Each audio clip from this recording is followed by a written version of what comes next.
Hello and welcome to this class of two-dimensional geometry. We are studying ellipse. Today we are going to discuss concept of pole and polar. ध्रुव और ध्रुवी का concept. पोल या ध्रुव, polar या ध्रुवी किसे कहते हैं? दीर्घवृत्त के सापेक्ष हर बिंदु के संगत एक रेखा होती है और हर रेखा के संगत एक बिंदु होता है. उस बिंदु को ध्रुव और उस रेखा को ध्रुवी कहते हैं.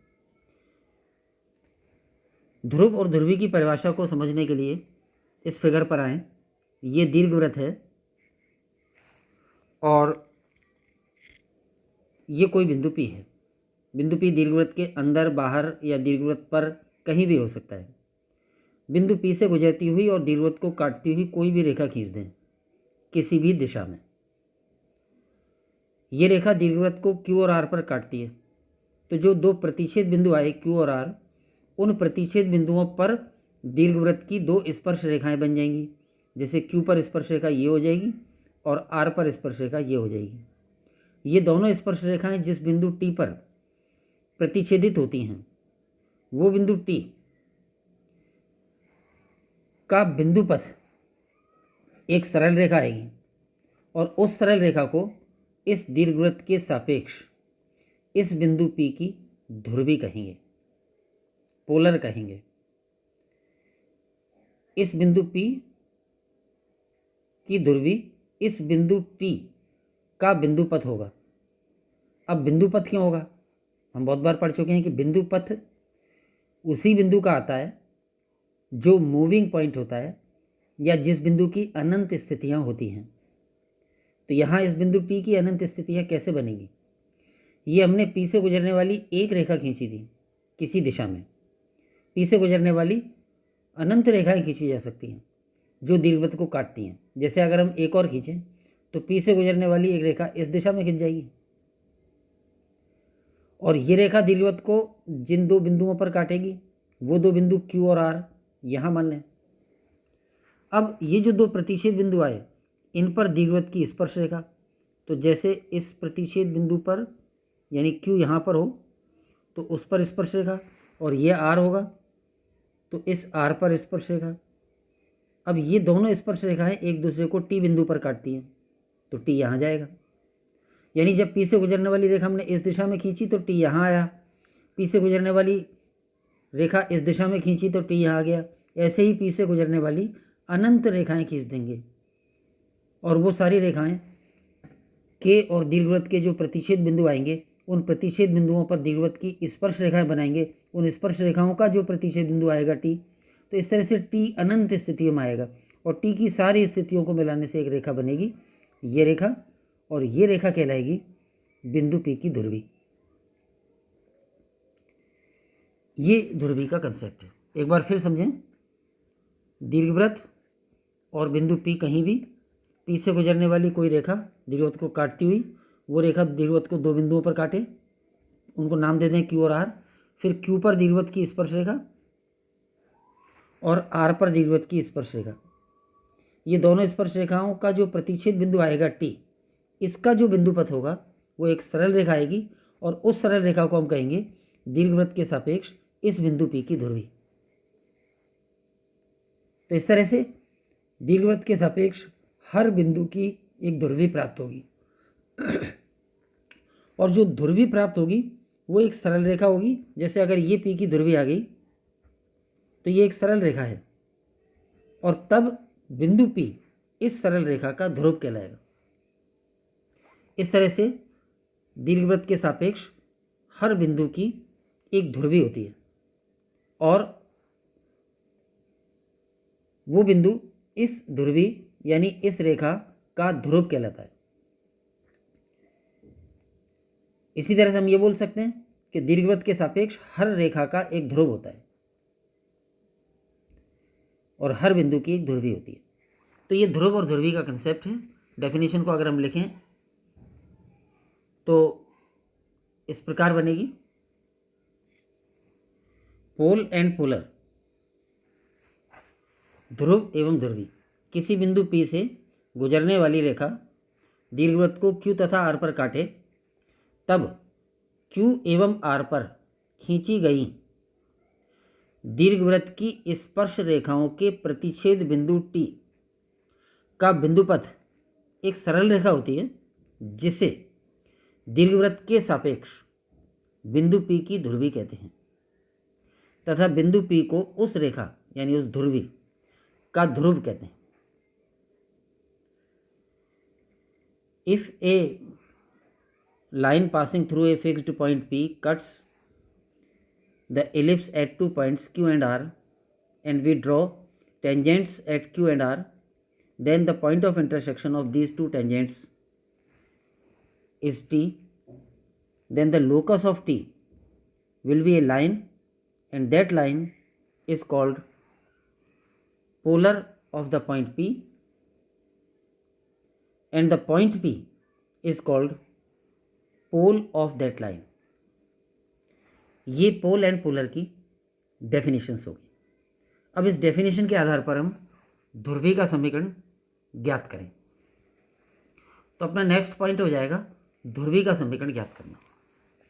दीर्घवृत्त यह है जैसा कि इस फिगर में दिख रहा है, बिंदु P यहाँ है और उसके कोऑर्डिनेट्स हमने x1 y1 मान लिए।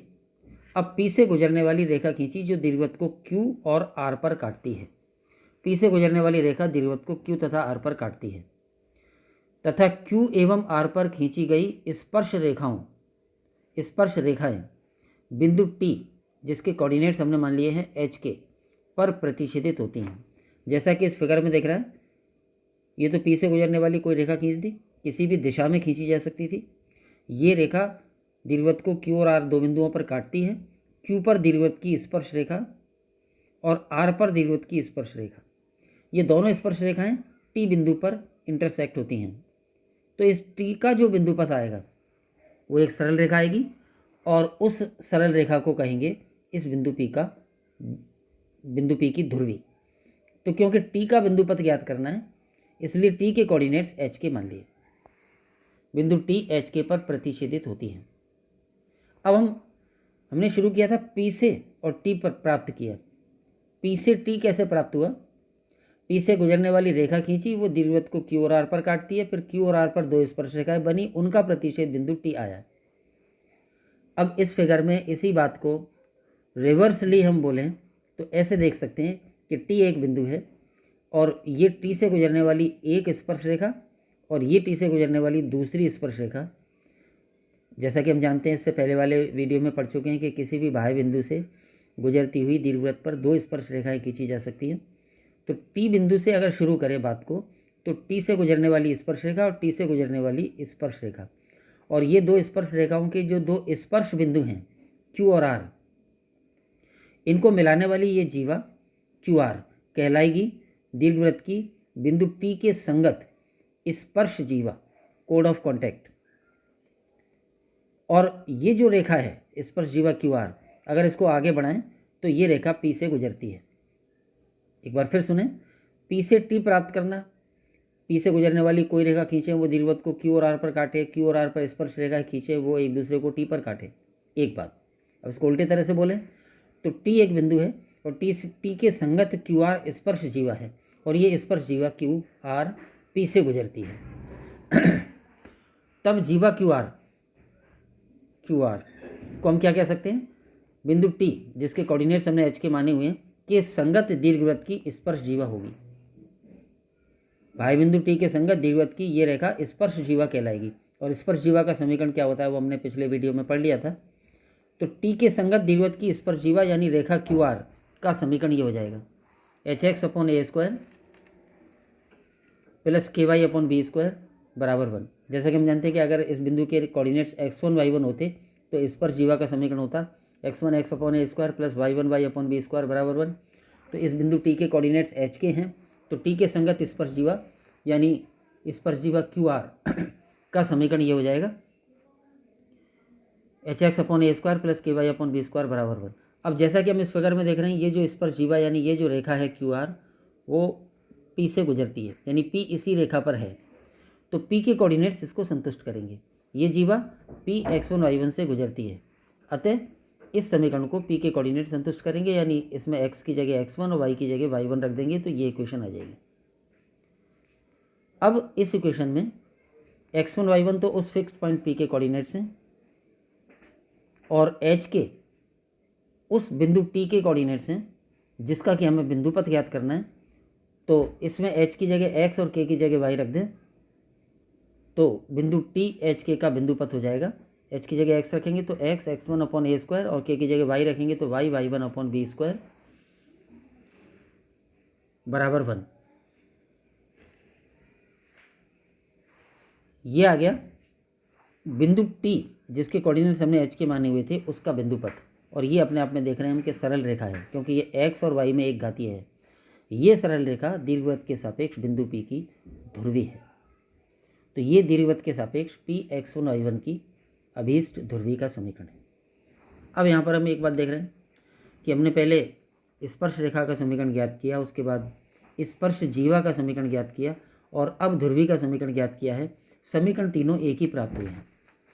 अगर अब इसमें अंतर क्या है, अगर बिंदु P जिसके कोऑर्डिनेट्स x1 y1 है दीर्घवृत्त पर है x1 y1 बिंदु P, तब तो ये समीकरण x1 x upon a square plus y1 y upon b square बराबर 1 इस बिंदु P पर खींची गई स्पर्श रेखा का होगा। अगर बिंदु P दीर्घवृत्त के बाहर है तो ये समीकरण किसका होगा, P के संगत स्पर्श जीवा का। एक तो जैसे P से गुजरने वाली दो रेखाएं और दो स्पर्श बिंदु को मिला दो तो ये स्पर्श जीवा इसका भी होगा और यही ध्रुवी का भी होगा, P की ध्रुवी।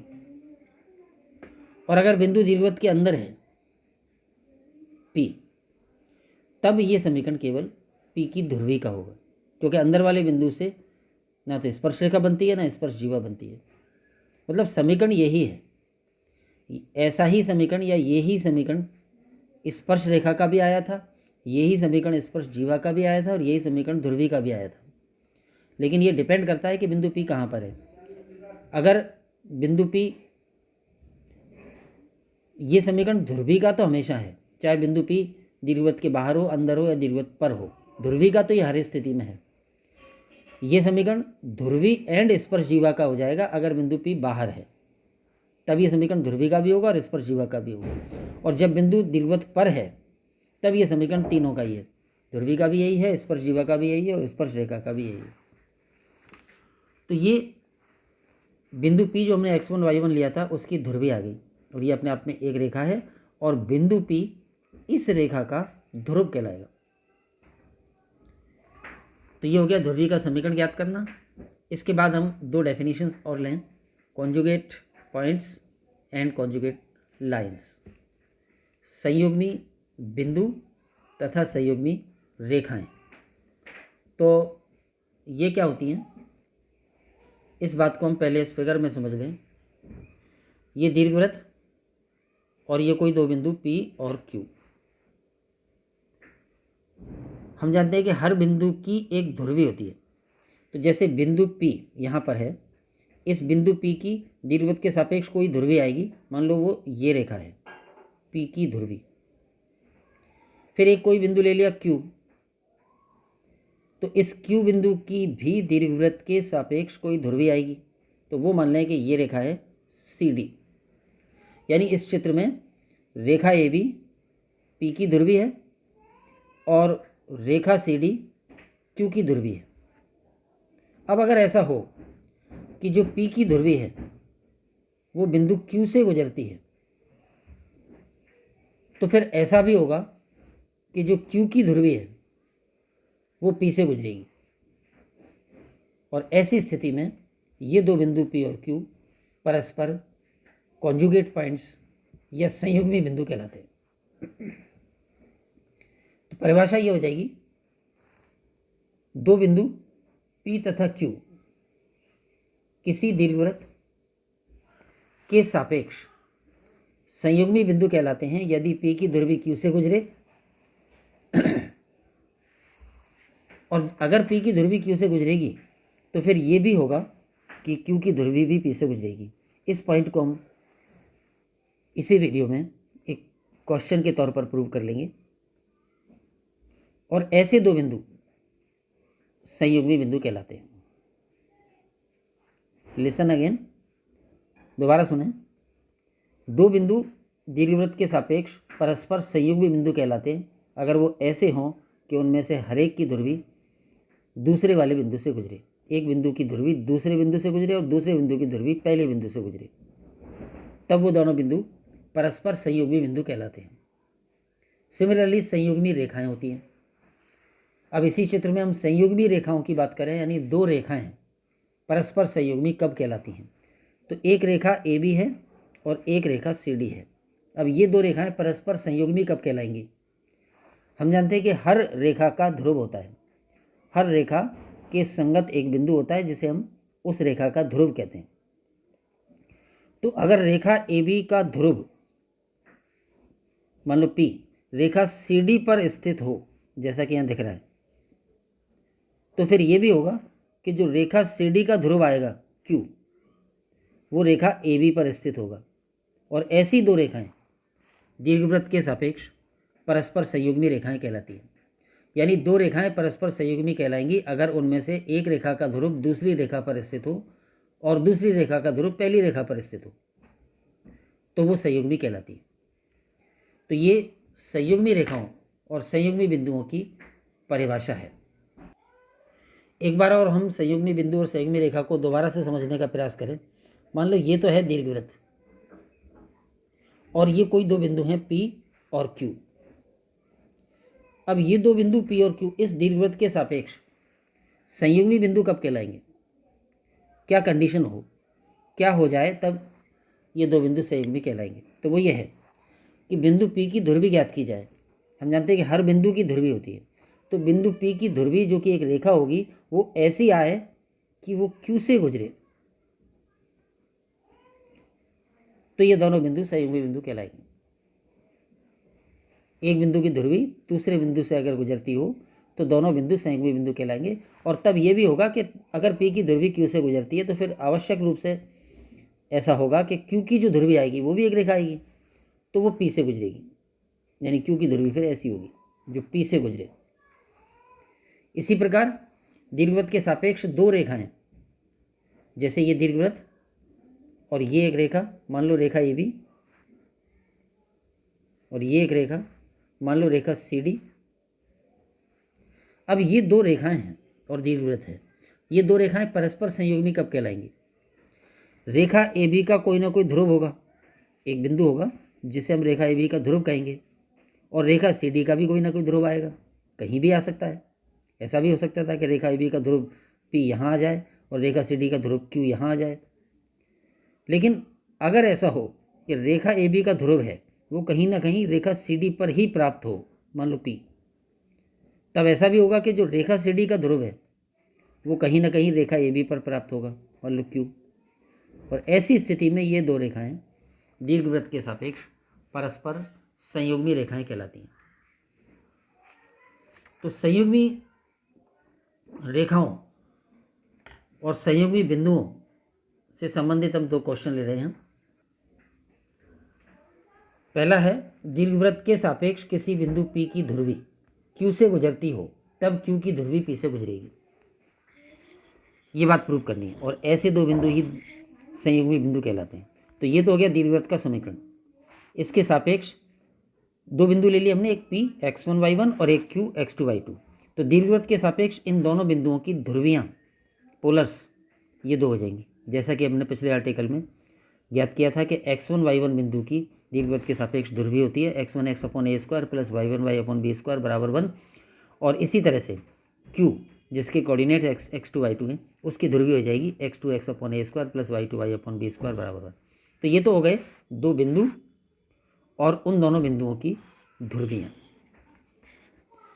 अब यदि P की ध्रुवी यानी ये वाली इक्वेशन नंबर 1 Q से गुजरती हो, P की ध्रुवी Q से गुजरती हो, जैसा कि हमने कई बार फिगर बना लिया है, ये दीर्घवृत्त और ये बिंदु P x1 y1 इसके कोऑर्डिनेट्स, P की ध्रुवी ये आई, ये क्या है P की ध्रुवी, और मान लो ये Q से गुजरती है, यानी P की ध्रुवी पर स्थित है Q, तो फिर Q के कोऑर्डिनेट्स P की ध्रुवी के समीकरण को संतुष्ट करेंगे।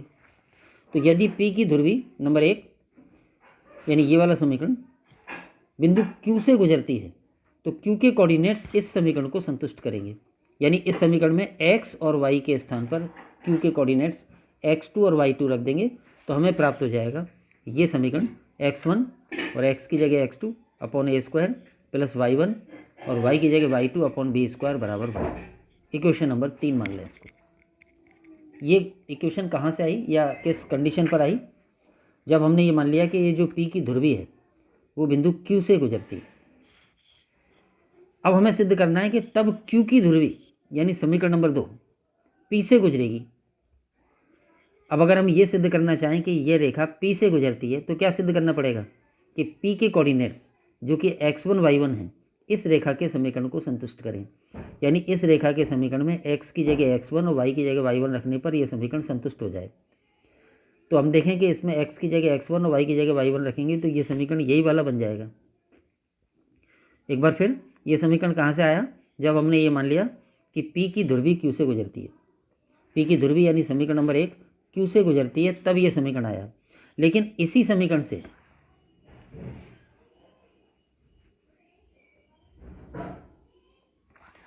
इसी समीकरण नंबर 3 से स्पष्ट है कि Q की ध्रुवी यानी इक्वेशन नंबर 2 P से गुजरती है, या Q की ध्रुवी का जो समीकरण है नंबर 2 उसको P संतुष्ट करता है, क्योंकि P संतुष्ट कब करता है? जब इसमें x और y की जगह P के कोऑर्डिनेट्स यानी x1 और y1 रखें तो ये समीकरण सही आए। और हम देख रहे हैं कि इसमें x की जगह x1 और y की जगह y1 रखने पर ये समीकरण यही वाला बन जाएगा। इसका मतलब ये है, यानी ये समीकरण नंबर 3 आया तो कहाँ से? जब हमने ये मान लिया कि P की ध्रुवी यानी समीकरण नंबर 1 Q से गुजरती है, उससे तो ये आया। और अब इसी समीकरण से ये स्पष्ट हो रहा है कि जो समीकरण 2 है उसको P के निर्देशांक संतुष्ट कर रहे हैं, और इसलिए सिद्ध हो गया कि समीकरण 2 यानी Q की ध्रुवी बिंदु P से भी गुजरती है। तो अगर P की ध्रुवी Q से गुजरती है तो फिर Q की ध्रुवी भी P से गुजरेगी, ये बात यहाँ सिद्ध हो गई। और ऐसे दो बिंदु P और Q परस्पर संयोगी बिंदु कहलाते हैं। जैसे ये संयोगी बिंदुओं से संबंधित क्वेश्चन था, उसी तरह से ये वाला क्वेश्चन अब संयोगी रेखाओं से संबंधित है। इसमें ये प्रूव करना है दीर्घवृत्त के सापेक्ष रेखा AB का ध्रुव रेखा CD पर स्थित हो तो रेखा CD का ध्रुव AB पर स्थित होगा, ये प्रूव करना है। यानी एक दीर्घवृत्त है और दो रेखाएं हैं, ये दीर्घवृत्त और ये रेखा AB।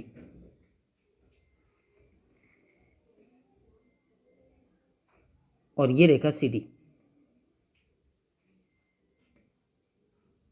अब अगर रेखा AB का ध्रुव, क्योंकि हर रेखा का एक ध्रुव होता है, रेखा AB का ध्रुव रेखा CD पर स्थित हो, मान लो रेखा AB का ध्रुव P है और वो रेखा CD पर स्थित है, तो फिर ऐसा भी होगा कि रेखा CD का जो ध्रुव आएगा Q वो कहीं ना कहीं रेखा AB पर आएगा, ऐसा प्रूव करना है। तो दीर्घवृत्त ये ले लिया इक्वेशन नंबर 1, और दो रेखाएं ले ली। एक तो है रेखा AB और उसका समीकरण हमने मान लिया है L1x plus M1y plus N1 बराबर 0, और जो रेखा CD है उसका समीकरण मान लिया है L2x plus M2y plus N2 बराबर 0। तो एक दीर्घवृत्त और दो रेखा है, ये हम लेके चलें। अब पहला काम जो हम करेंगे वो ये कि इस रेखा AB का ध्रुव ज्ञात करेंगे। तो इसमें ध्रुव ज्ञात करने का आर्टिकल भी समाहित हो जाएगा। अब फिलहाल थोड़ी देर के लिए अपने आप को कंसंट्रेट करें इस पॉइंट पर कि अगर हमें कोई रेखा का समीकरण दे रखा हो तो उसका ध्रुव कैसे ज्ञात करते हैं। रेखा AB का समीकरण उपलब्ध है और अब हमें इस रेखा का ध्रुव ज्ञात करना होगा। एक बार बता दें दोबारा, इस रेखा का ध्रुव कहेंगे किसे? इस रेखा का ध्रुव वो बिंदु कहलाएगा जिस बिंदु की ध्रुवी ज्ञात की जाए तो यही रेखा आ जाए, वो बिंदु इस रेखा का ध्रुव कहलाएगा। जैसे रेखा AB का ध्रुव अगर P माना जाए तो फिर P वो बिंदु होगा कि अगर P की ध्रुवी ज्ञात की जाए तो रेखा AB आए। तो इस रेखा का ध्रुव ज्ञात करना है। ध्रुव ज्ञात करते हैं हम उसके निर्देशांक मानकर। तो फिलहाल दीर्घवृत्त का समीकरण है और दो रेखाएं हमें दी हुई हैं, जिनमें एक रेखा ए बी है और एक रेखा सी डी है। अब हम इस रेखा ए बी का ध्रुव ज्ञात करने के लिए मान लें कि इसका ध्रुव पी x1 y1 है। माना रेखा ए बी का ध्रुव पी x1 y1 है।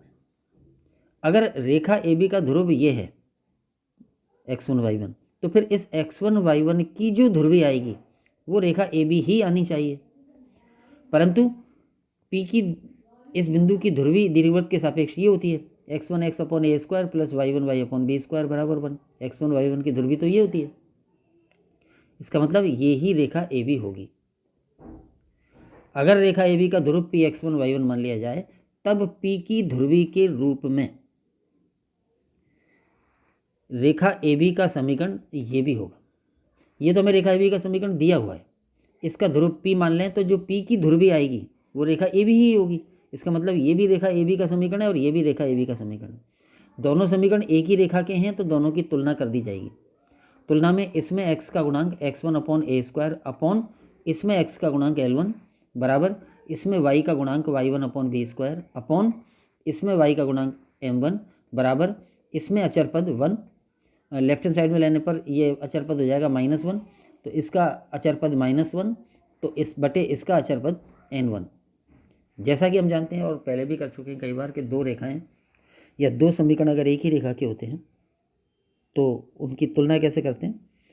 दोनों समीकरणों में x के गुणांकों का अनुपात बराबर y के गुणांकों का अनुपात बराबर अचर पदों का अनुपात। तो जब हमने समीकरण 2 और 4 एक ही रेखा के समीकरण हैं तो इनकी तुलना करने पर ये इक्वेशन बन गई। इसको थोड़ा सा और रीअरेंज कर लिया, ए स्क्वायर नीचे आ जाएगा, x1 upon A square upon L1 को लिख सकते हैं x1 upon A square L1।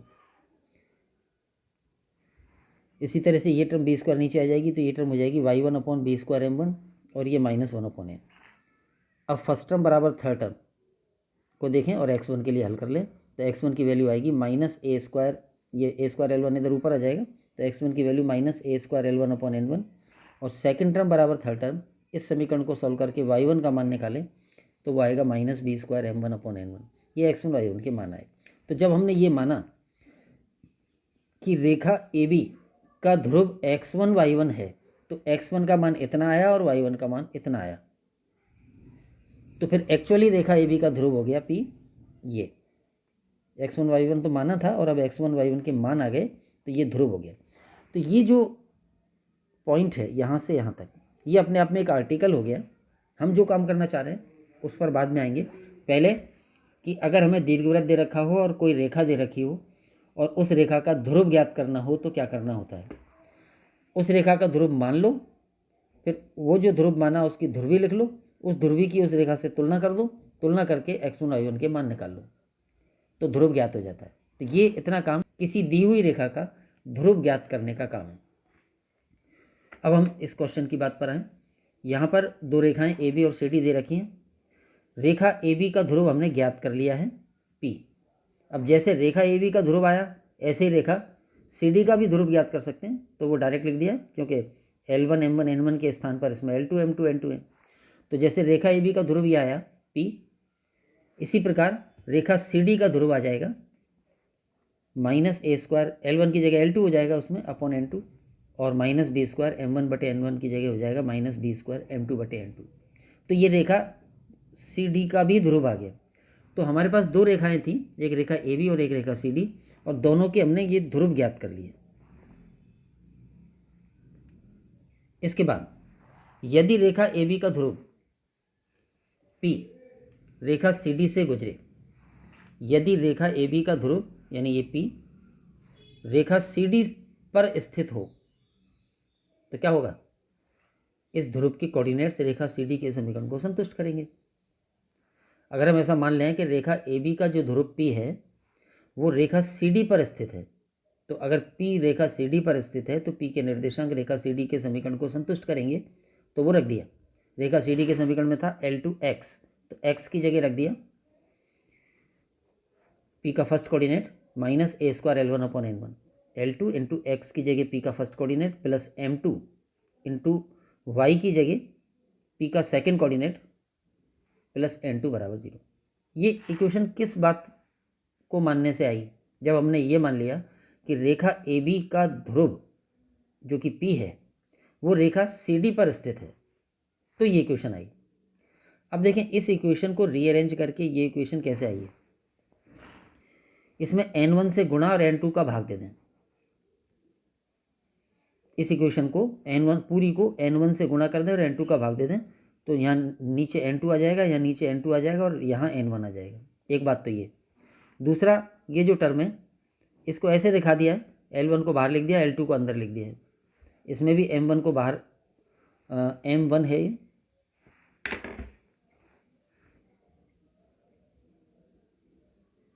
M1, इसमें जो अंदर M1 था उसको बाहर दिखा दिया और बाहर M2 को अंदर।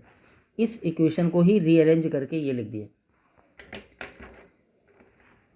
ये इक्वेशन क्या सिद्ध कर रही है? ये इक्वेशन सिद्ध कर रही है कि जो Q है वो संतुष्ट करता है रेखा AB के समीकरण L1x plus M1y plus N1 बराबर 0 को। L1 और ये x की जगह Q का फर्स्ट कोऑर्डिनेट प्लस M1 और y की जगह Q का सेकंड कोऑर्डिनेट और प्लस N1 बराबर 0। तो यही समीकरण को रीअरेंज करके ऐसे लिख दिया। ये समीकरण किस बात को मानने पर आया था? जब हमने ये मान लिया था कि रेखा AB का ध्रुव P CD पर स्थित है, और इसको रीअरेंज करके ये प्राप्त किया। और अब इससे क्या सिद्ध हो रहा है? इससे सिद्ध हो रहा है कि Q के निर्देशांक रेखा AB के समीकरण को संतुष्ट कर रहे हैं। इसका मतलब Q रेखा AB पर स्थित है। तो इससे स्पष्ट है कि रेखा CD का ध्रुव जो कि Q है वो रेखा AB पर स्थित है। तो जब AB का ध्रुव CD पर स्थित है मान के चलें तो ये सिद्ध हो जाता है कि CD का ध्रुव भी AB पर स्थित होगा। तो ये दोनों बिंदु या ये दोनों रेखाएं, रेखा AB और CD, एक दूसरे की संयुग्मी रेखाएं कहलाती हैं। तो ये संयुग्मी रेखाएं और संयुग्मी बिंदुओं पर आधारित क्वेश्चंस थे, और उससे पहले हमने पोल एंड पोलर का कंसेप्ट क्लियर किया। इस वीडियो में इतना ही। Thanks to all. जय हिंद।